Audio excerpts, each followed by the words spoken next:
Hey there, this is Lee, and in this short video I want to show you how to capture email addresses using the Login with Twitter Auth plugin on your Bubble app.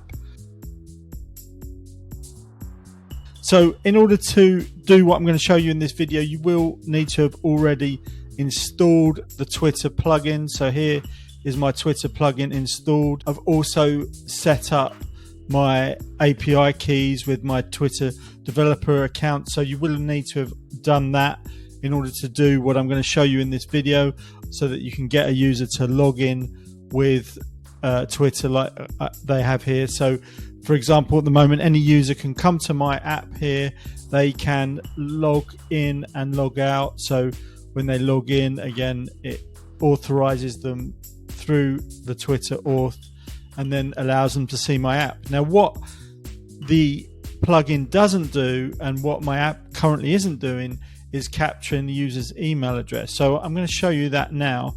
So if I go here to users, you can see that the user has logged in.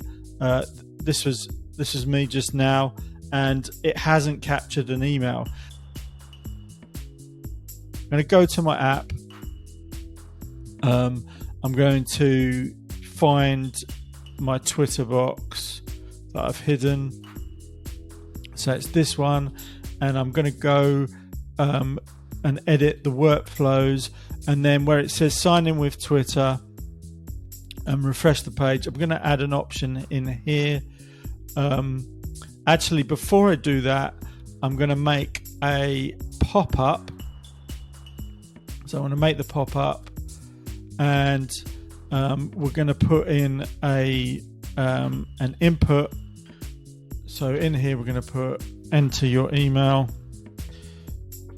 add some text, which I'll leave it to you to design this. I'm going to probably change this, make it so that this pop-up can't be closed by clicking escape. So the only way that the pop-up is going to close, and basically they won't be able to log in until they do this action. We're going to go back, element actions, show pop-up, and the pop-up is going to be pop-up email. So what we want to do here is say show pop-up email, and then it's going to say, here we're going to say only when current user's email is empty. So it'll only show that, it'll only ask for the email that one time. And then if we go back to the pop-up, so we're going to go here and change the workflow.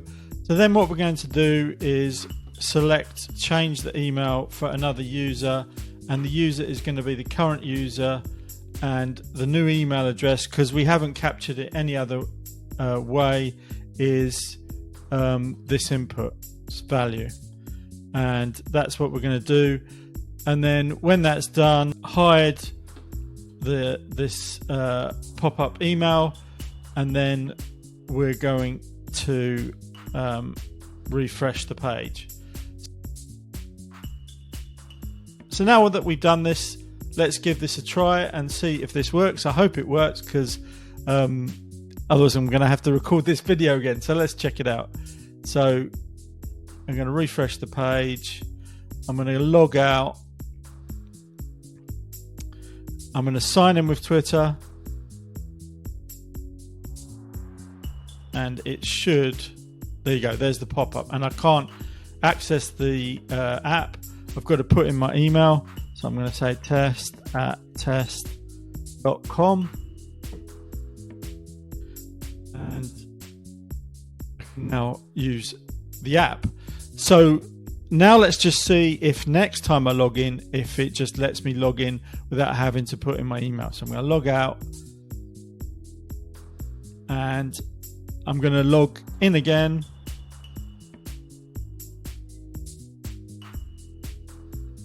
And you can see it's taking me straight through without asking me for my email. So that's how to capture email addresses using the Twitter plugin. That's the workaround that I use.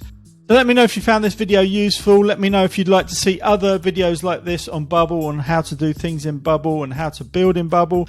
Don't forget to like and subscribe, and I'll see you in another video. Cheers.